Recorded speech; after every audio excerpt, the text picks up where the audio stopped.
سائل کا سوال ہے کہ اذکار رمضان کے بارے میں کچھ بتا دیں، جو رمضان المبارک کے خاص اذکار ہیں، ہر دھاکے کا جو ذکر ہے یا روزانہ کے جو اذکار ہیں وہ بیان کر دیں۔ ناظرین، سب سے پہلی بات یہ ہے کہ رسول رحمت علیہ السلام نے یہ جو ایک معروف روایت ہے کہ رمضان مبارک کا پہلا عشرہ رحمت کا ہوتا ہے، دوسرا مغفرت کا ہوتا ہے اور تیسرا جو عشرہ ہے وہ جہنم سے آزادی کا ہوتا ہے، یہ روایت تو بالاتفاق ضعیف ہے۔ دوسرے رسول اللہ صلی اللہ علیہ وسلم کی کوئی ایسی صحیح روایت نہیں ہے کہ رسول اللہ صلی اللہ علیہ وسلم کو پہلے روزے کا خاص ذکر بیان کیا ہو، دوسرے کا بیان کیا ہو۔ یہ میرے سامنے ایک ساتھی نے کیلنڈر پیش کیا، اس میں پہلے روزے کی دعا، دوسرے کی، تیسرے کی، یہ سب چیزیں رسول اللہ سے ثابت نہیں ہیں۔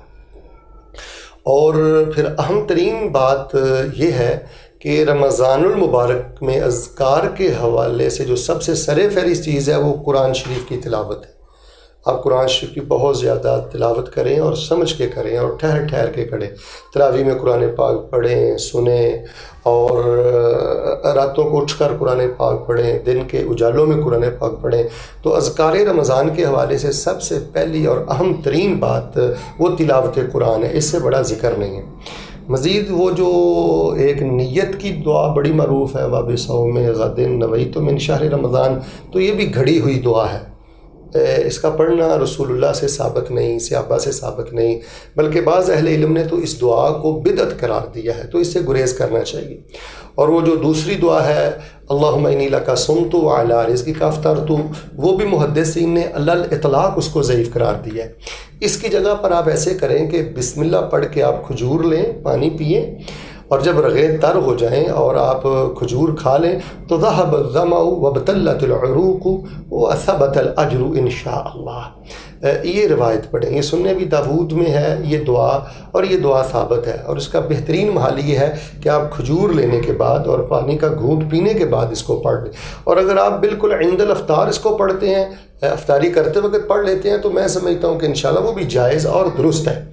باقی جو سنن ابن ماجہ میں حضرت عبداللہ بن عمر رضی اللہ تعالیٰ عنہ سے ایک دعا آتی ہے کہ آپ افطاری کے وقت اللہم انی اسألک برحمتک التی وسعت کل شیء ان تغفر لی، وہ پڑھا کرتے تھے، تو اس کے پڑھنے میں بھی کوئی حرج نہیں۔ صحابہ و تابعین کی جو دعائیں ہیں ان کے پڑھنے میں کوئی حرج نہیں، لیکن آپ کسی کو پابند نہیں کر سکتے کہ آپ یہ پڑھا کرو، یہ مستحب ہے، یہ مسنون ہے۔ یہ درجہ آپ صحابہ و تابعین کی دعاؤں کو لال اطلاق نہیں دے سکتے۔ باقی آپ افطاری کے وقت کوئی بھی دعا پڑھیں، بلکہ سحری سے لے کے افطاری تک یہ لمحہ لمحہ قبولیت کا ہے۔ ہمارے ہاں عموماً مسلمان سمجھتے ہیں کہ شاید یہ جو افطاری کا وقت ہے قبولیت کا، ایسا نہیں ہے۔ سحری سے لے کے افطاری تک یہ سارا وقت قبولیت کا وقت ہے۔ اور پھر آخری عشرے کی ایک بڑی معروف دعا ہے، رسول رحمت صلی اللہ علیہ وسلم یہ دعا پڑھا کرتے تھے، اللہم انک عفو تحب العفو فاعف عنی۔ اس میں یہ جو کریمن کا اضافہ ہے وہ بھی صحیح حدیث سے ثابت نہیں ہے۔ رسول اکرم علیہ السلام نے سیدہ عائشہ کو یہ دعا سکھلائی تھی کہ اگر تو لیلۃ القدر پالے تو یہ دعا پڑھا کر، اللہم انک عفو تحب العفو فاعف عنی۔ تو یہ وہ چند مسنون اذکار تھے جو میں نے آپ کی خدمت میں بیان کی ہیں۔ باقی نہ کوئی پہلے عشرے کا خاص ذکر ہے، نہ کوئی دوسرے کا خاص ذکر ہے، نہ کوئی تیسرے کا خاص ذکر ہے، نہ کوئی یومیہ روزے کی رسول اللہ صلی اللہ علیہ وسلم نے دعائیں یا اذکار بیان کیے ہیں۔ یہ لوگوں کی بنائی ہوئی چیزیں ہیں۔ باقی جو صحابہ و تابعین کی دعائیں ہیں، اذکار ہیں، آپ ان کو پڑھتے رہیں، وہ خیر والے کلمے ہیں، قبولیت والے کلمے ہیں۔ اللہ پاک قبول فرمائے، اللہ ہمیں ذکر اور فکر والی زندگی دے۔ سائل کا سوال ہے کہ روزہ کیا ہے؟ اللہ تعالیٰ ہمیں بھوکا اور پیاسا کیوں رکھنا چاہتے ہیں؟ اس میں اللہ تبارک و تعالیٰ کو کیا فائدہ ہوتا ہے؟ تو میرے پیارے ناظرین، یہ روزہ کیا ہے؟ ہم یہ سمجھتے ہیں، جو دین کی روشنی میں ہمیں بات سمجھ آئی ہے وہ یہ ہے کہ یہ روزہ اللہ کے سامنے ہم اپنے پیار کا اظہار کرتے ہیں۔ یہ بیت اللہ کا طواف، یہ بھی اللہ کے ساتھ ایک پیار کا اظہار ہے۔ سجدہ رکوع، یہ بھی اللہ کے سامنے ایک پیار کا اظہار ہے۔ تو اللہ تبارک و تعالیٰ کے ساتھ پیار کے اظہار کے لیے بھوکا اور پیاسا رہنا، یہ ایک بڑی منفرد اور بڑی عالی شان عبادت ہے جی۔ ہم بھوکے رہ کر، پیاسے رہ کر اللہ تعالیٰ سے اپنے پیار کا اظہار کرتے ہیں۔ تو روزہ کیا ہے؟ سب سے پہلی بات یہ ذہن میں بٹھا لیں کہ اللہ کے ساتھ ہمارا پیار ہے۔ آپ کو میں ایک مثال دیتا ہوں۔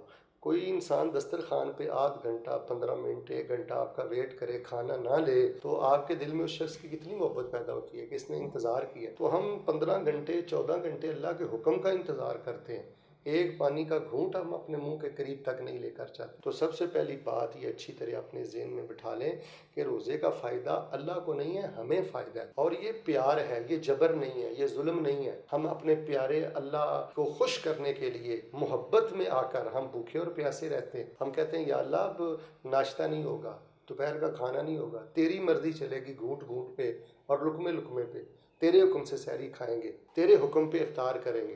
تو سب سے پہلی بات اچھی طرح سمجھ لیں کہ یہ بڑی منفرد نیکی ہے، اس کا کوئی جوڑ نہیں ہے، اور یہ اللہ کے ساتھ پیار ہے جی۔ دوسری بات، یہ اللہ تبارک و تعالیٰ کی بڑائی کا عملی اظہار ہے، وَلِتُكَبِّرُوا اللَّهَ عَلَىٰ مَا هَدَاكُمْ، میں عملی طور پر اللہ تعالیٰ کو بڑا مانو۔ صرف اللہ اکبر منہ سے کہہ لینے کے بعد انسان اللہ تعالیٰ کی بڑائی کو 100% تسلیم نہیں کرتا، بلکہ اس کے لیے عملی اظہار کی ضرورت ہوتی ہے۔ کئی لوگ ہیں وہ اللہ اکبر کہتے ہیں، حرام کھاتے ہیں، سود کھاتے ہیں، ظلم کرتے ہیں۔ تو روزہ یہ اللہ تبارک و تعالیٰ کی بڑائی اور کبریائی کا عملی اظہار ہے۔ دوسری بات، وَلَعَلَّكُمْ تَشْكُرُونَ، یہ روزہ اللہ تبارک و تعالیٰ کی رضا کے لیے، اس کے پیار میں، اس کی بڑائی کے اظہار میں جو ہم رکھتے ہیں، یہ ہمارے اندر شکر کے جذبات پیدا کرتا ہے۔ آپ افطاری کے وقت دیکھیں کہ 11 ماہ ہم پانی پیتے ہیں لیکن وہ قدر نہیں ہوتی جو افطاری کے وقت ہمیں طلب اور قدر ہوتی ہے۔ 11 ماہ روٹی کی وہ قدر نہیں ہوتی جو افطاری کے وقت ہوتی ہے۔ آپ ہاسپٹل میں دیکھ لیں، چلو جو بیمار ہیں انہوں نے روزہ تو نہیں رکھا، لیکن جو ان کے لواحقین ہیں آپ کو پتہ ہے کہ وہ کیسے افطاری کرتے ہیں۔ قیدی دیکھ لیں جیلوں میں کیسے افطاری کرتے ہیں۔ تو ناظرین، یہ روزہ اللہ تبارک و تعالیٰ کے ساتھ ایک تو پیار کا اظہار ہے، اور دوسری بات یہی اللہ کی بڑائی اور کبریائی کا عملی اظہار ہے، اور اللہ کے سامنے ہم بے بس ہو جاتے ہیں، اس کی بڑائی کو دل سے تسلیم کرتے ہیں عملی طور پہ۔ اور تیسری بات ہے، روزہ ہمیں شکر گزار بناتا ہے، شکر گزاری کے جذبات پیدا کرتا ہے۔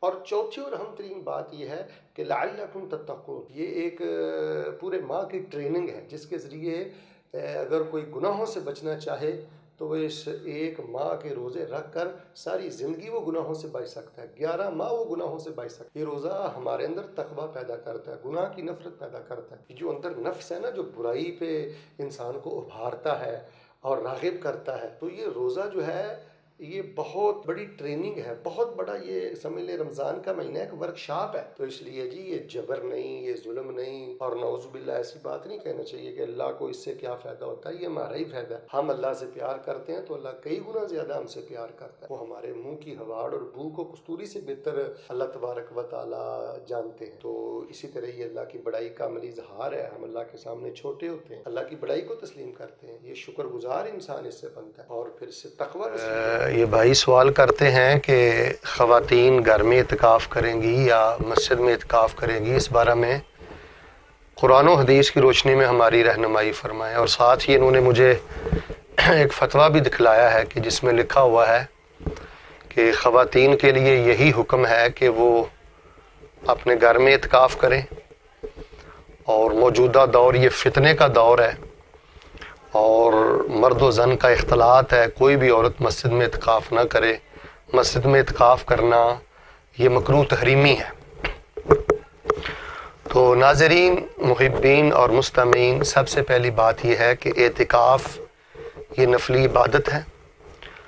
اعتکاف کرنے والا مسلمان یہ 10 دن اللہ کا VIP خاص مہمان ہوتا ہے، اور وہ اپنے دامن میں اللہ تعالیٰ سے خاص رحمتیں سمیٹتا ہے۔ تو یہ ایک نفلی عبادت ہے، اس میں سینہ زوری نہیں کرنی چاہیے، اس میں بہت زیادہ شدت سے کام نہیں لینا چاہیے، اخلاق سے گری ہوئی باتیں اور فتوے نہیں دینے چاہیے۔ میں ایک سوال کرتا ہوں کہ یہ جو فتویٰ میرے سامنے ہے کہ عورت کے لیے یہی حکم ہے کہ وہ گھر میں اعتکاف کرے، ہم یہ سوال کرتے ہیں کہ ہمیں یہ حکم قرآن مجید سے دکھلایا جائے کہ قرآن پاک کی کس آیت میں اللہ نے کہا ہے کہ عورت گھر میں اعتکاف کرے۔ اس فتویٰ میں یہ جو لکھا ہے کہ عورت کے لیے یہی حکم ہے، اہل علم جانتے ہیں کہ یہی یہ کلمہ حصر ہے کہ یہی حکم ہے کہ وہ گھر میں اعتکاف کرے۔ یہ سیاستہ، جوامع مسانید، سیر اور حدیث کی درجنوں نہیں سینکڑوں کتابیں ہیں، کسی ایک کتاب سے ہمیں یہ دکھلایا جائے کہ رسول رحمت علیہ السلام نے فرمایا ہو کہ عورت کے لیے یہی حکم ہے کہ وہ گھر میں اعتکاف کرے۔ تو پہلی بات تو یہ ہے کہ فتاویٰ میں ایسی جسارت نہیں کرنی چاہیے۔ میرے پاس یہ اتھارٹی نہیں ہے کہ میں اپنی طرف سے کسی بات کو مکروہ تحریمی کا درجہ دے دوں، ایک شریعت کا حکم نہیں ہے لیکن میں یہ کہہ دوں کہ یہی شریعت کا حکم ہے، تو سب سے پہلی بات تمام اہل اسلام تعصب کی عینوں کو اتار کر سنیں کہ عورت کا گھر میں اعتکاف بیٹھنا یہ کوئی حکم رسول ہے، نہ یہ حکم نبی ہے صلی اللہ علیہ وسلم. اور دوسری بات، یہ مکروہ تحریمی نہیں ہے. اس کو مکروہ تحریمی کہنا یہ بہت بڑا ظلم ہے. قرآن و حدیث کے جو عمومی دلائل ہیں اور ان کا جو اسلوب ہے، اس سے جو بات ہمیں سمجھ آتی ہے وہ یہی ہے کہ اعتکاف کے لیے مسجد کا ہونا یہ شرط ہے. اللہ تعالیٰ نے قرآن پاک میں جہاں اعتکاف کا ذکر کیا وَأَنْتُمْ عَاكِفُونَ فِي الْمَسَاجِدِ، تو مسجد کے ساتھ اس کو خاص کیا ہے. آپ مفسرین کو اٹھا کے دیکھ لیں، اس ضمن میں وہ کیا لکھتے ہیں، یہی لکھا ہے کہ اعتکاف کا تعلق مسجد کے ساتھ ہے.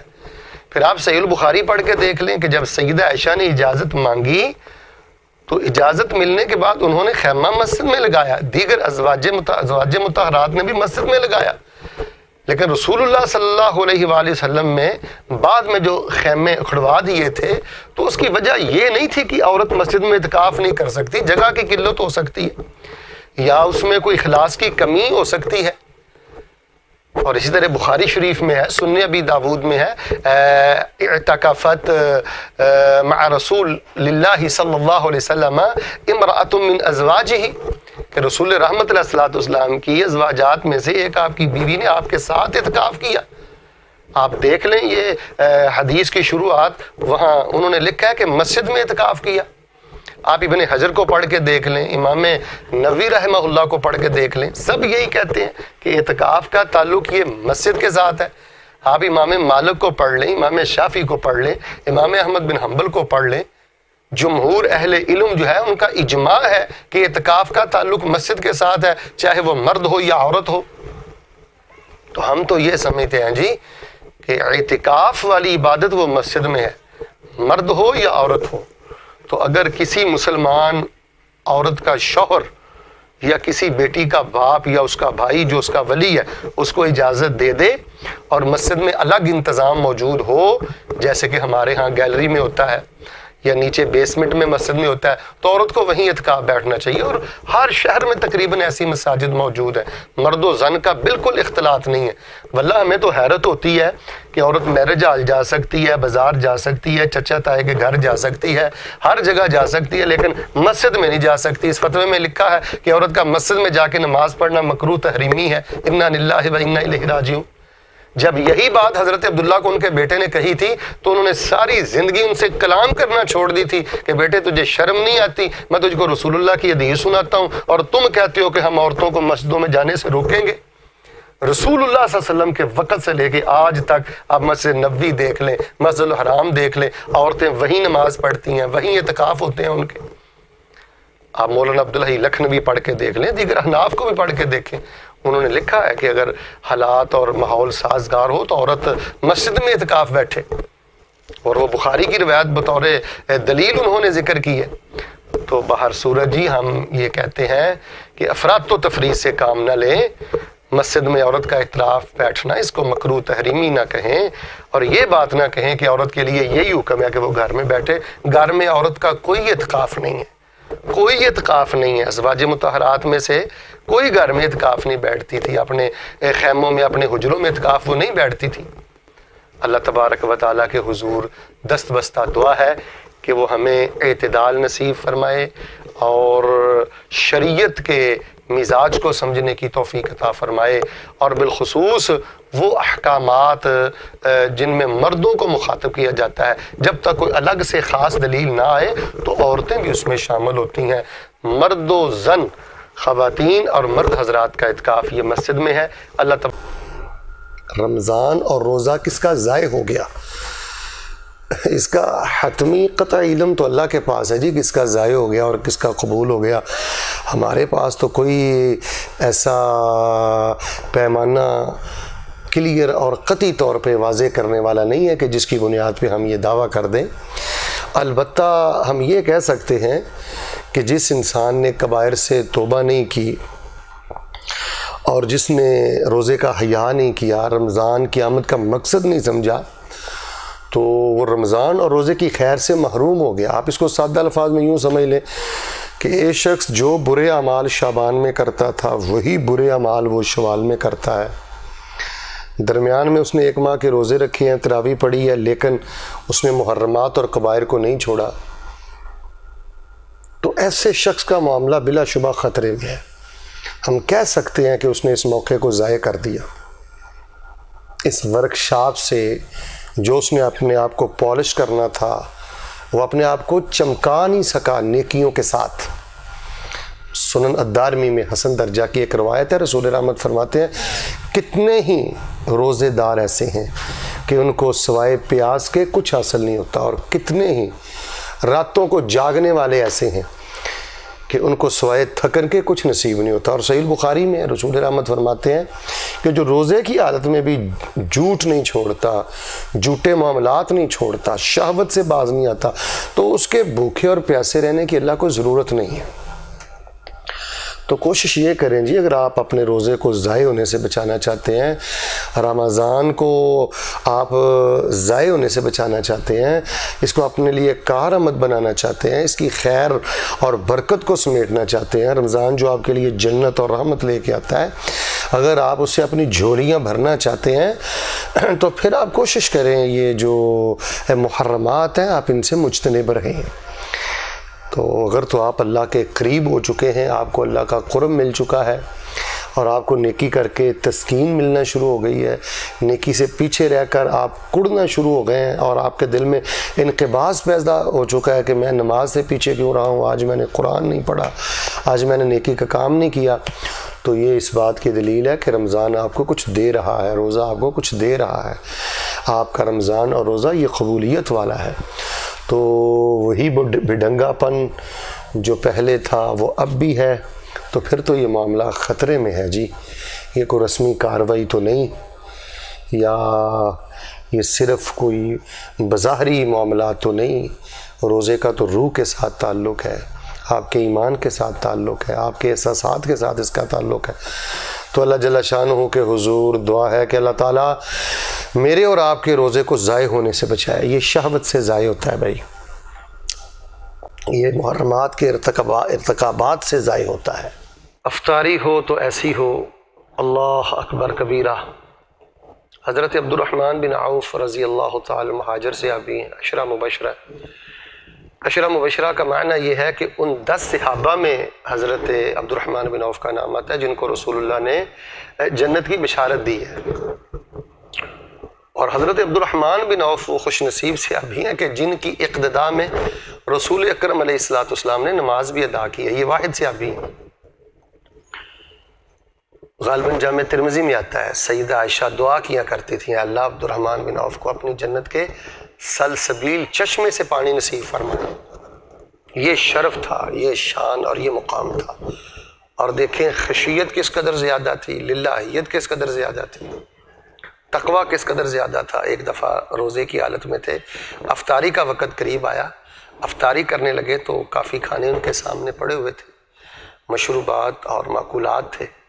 تو افطاری سے قبل جب انہوں نے اللہ کی نعمتوں کو اپنے سامنے دیکھا تو زاروں قطار رو پڑے اور کہنے لگے کہ مصعب بن عمیر مجھ سے بہتر تھا، حمزہ بن عبد المطلب مجھ سے بہتر تھے، لیکن جب ہم نے ان کو دفن کیا تو ان کی غربت کا عالم یہ تھا کہ ان کو کفن دینے کے لیے ہمارے پاس کفن کے کپڑے بھی پورے نہیں تھے۔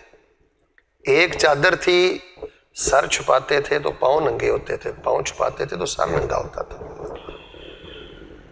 اللہ اکبر۔ عین افطاری کے وقت حضرت عبد الرحمن بن عوف کی حالت دیکھیں، اور میں نے بخاری شریف میں پڑھا ہے فجعل یبکی حتی ترک الطعام او کما قال، روتے رہے شاید کہ ایک کھجور لی اور وہیں پہ افطاری چھوڑی اور نماز کے لیے چلے گئے۔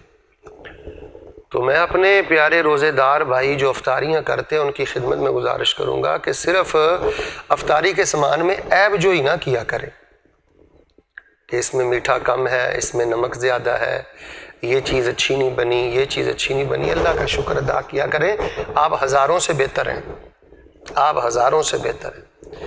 افطاری ہو تو ایسی ہو کہ جب آپ افطاری پہ بھی بیٹھے ہیں تو آپ اپنے ماضی کو یاد کریں، اپنے پیاروں کو یاد کریں، اپنی غربت کو یاد کریں اور اللہ کی نعمتوں کو یاد کریں، اور آپ کے سر کے بالوں سے لے کے پاؤں کے ناخنوں تک شکر کے جذبات ہوں، الحمدللہ الحمدللہ کی صدائیں ہوں. تو یہ تھے حضرت عبد الرحمن بن عوف رضی اللہ تعالیٰ عنہ. کتنا بد نصیب ہے وہ انسان جو افطاری بھی اپنے سودی پیسوں کی کمائی سے کرتا ہے. جو رشوت کے پیسے اس نے جوڑے ہوئے ہیں اس سے وہ کھجور کھاتا ہے، رشوت کے پیسوں کی کھجور ہے، وہ کیسی افطاری ہوگی؟ جس نے چندے کا پیسہ کھایا، حرام کھایا، فراڈ کھایا، سود اور رشوت کھائی، اور اس مال سے وہ افطاری کر رہا ہے. تو یہ میرے اور آپ کے لیے لمحہ فکری ہے. نہ تو ہم نے حرام سے افطاری کرنی ہے، نہ ہم نے نشکری کرنی ہے، نہ ہم نے عیب جوئی کرنی ہے. ہم نے صحابہ کے منہج میں رہنا ہے، اللہ کا شکر ادا کرنا ہے، اپنے ماضی اور غربت کو یاد کرتے ہوئے اپنے اللہ کی تعریفیں کرنی ہے. افطاری ہو تو ایسی ہو اللہ حضرت عبد الرحمن بن عوف کی قبر کو نور سے بھر دے اور ہمارا حشر انہی کے ساتھ قیامت والے دن کرے. یہ چند فقہی سوالات ہیں کہ جن کا تعلق روزے کے ساتھ ہے کہ آیا ان سے روزہ ٹوٹتا ہے کہ نہیں ٹوٹتا. یہ بھائی پوچھ رہے ہیں کہ انہیلر جو کہ سانس کے لیے یوز کیا جاتا ہے، استعمال کیا جاتا ہے، لیا جاتا ہے، اس سے روزہ ٹوٹتا ہے یا نہیں ٹوٹتا، اور انجیکشن لگوانے سے روزہ ٹوٹتا ہے یا نہیں ٹوٹتا. اسی طرح اگر کوئی خون دیتا ہے یا کسی کو قے آتی ہے، اور اسی طرح حاملہ اور مرضعہ اور مریض کے بارے میں یہ 5-6 سوالات اکٹھے ہیں، تو میں بڑے اختصار سے ان پہ اپنی رائے دے دیتا ہوں. ویسے ایک بات اچھی طرح آپ ایک اصول ذہن میں رکھ لیں، تمام ناظرین ایک اصول ذہن میں رکھ لیں کہ جن فقہی مسائل میں اختلاف ہو جائے اہل علم کے درمیان، تو کوشش کیا کریں ان 2 آراء میں سے جو زیادہ احتیاط والی رائے ہے نا، آپ اس کو اختیار کیا کریں، تاکہ آپ ہر قسم کے شبے سے نکل جائیں. دیکھیں جی، یہ اللہ کے ساتھ معاملہ ہے، یہ رحمت کا معاملہ ہے، بخشش کا معاملہ ہے. تو آپ کوشش یہ کریں کہ شبے سے نکلیں اور یقین کی کیفیت میں آئیں. جہاں تک انہیلر کا تعلق ہے جو سانس کے لیے لیا جاتا ہے، تو اس میں ہمارے اہل علم کی 2 رائے ہیں. ہمارے بعض اساتذہ شیوخ، چونکہ یہ جدید فقہی مسائل ہیں، اجتہادی مسائل ہیں، تو نہ چاہتے بھی اس میں آراء مختلف ہو جاتی ہیں. اس کی وجہ یہ ہے کہ ہر عالم کا علمی ذوق اور استنباط کا ملکہ دوسرے سے الگ ہوتا ہے. تو بعض علماء کرام ہمارے مشائخ وہ کہتے ہیں کہ انہیلر سے روزہ ٹوٹ جاتا ہے، لیکن ہم یہ سمجھتے ہیں کہ بامر مجبوری اگر کسی کو سانس کا پرابلم ہے اور وہ انہیلر لیتا ہے، بہت زیادہ نہیں لیتا، تو انشاءاللہ اس سے روزہ نہیں ٹوٹتا. انجیکشن کا معاملہ یہ ہے کہ اگر تو وہ غذا کا کام کرتا ہے، توانائی کا کام کرتا ہے، تو وہ تو بالاتفاق اس سے روزہ ختم ہو جاتا ہے. لیکن اگر آپ نے بامر مجبوری کو انجیکشن لگوایا ہے، اس پر بھی رائے یہ ہے ہمارے اہل علم کی کہ اس سے روزہ ٹوٹ جاتا ہے. لیکن ہم یہ سمجھتے ہیں کہ انشاءاللہ اللہ کی رحمت بڑی وسیع ہے، بامر مجبوری اس طرح کا انجیکشن لگوانا پڑے تو آپ اپنے روزے کو مکمل کریں، اللہ انشاءاللہ اجر دے گا. ہاں، آپ نے اگر خون کی بوتل دی ہے تو بہتر یہ ہے کہ آپ روزہ توڑ دیں، جیسے کہ قے کے بارے میں آیا ہے کہ اگر اس کو کثیر قے آ جائے، جان بوجھ کے وہ قے کرے تو روزہ ٹوٹ جاتا ہے. قلیل سے روزہ نہیں ٹوٹتا. اگر آپ نے انجیکشن کے ذریعے تھوڑا سا خون دیا ہے ٹیسٹ کے لیے تو اس سے روزہ نہیں ٹوٹتا. معمولی سے قے آ جائے نہ چاہتے تو اس سے روزہ نہیں ٹوٹتا.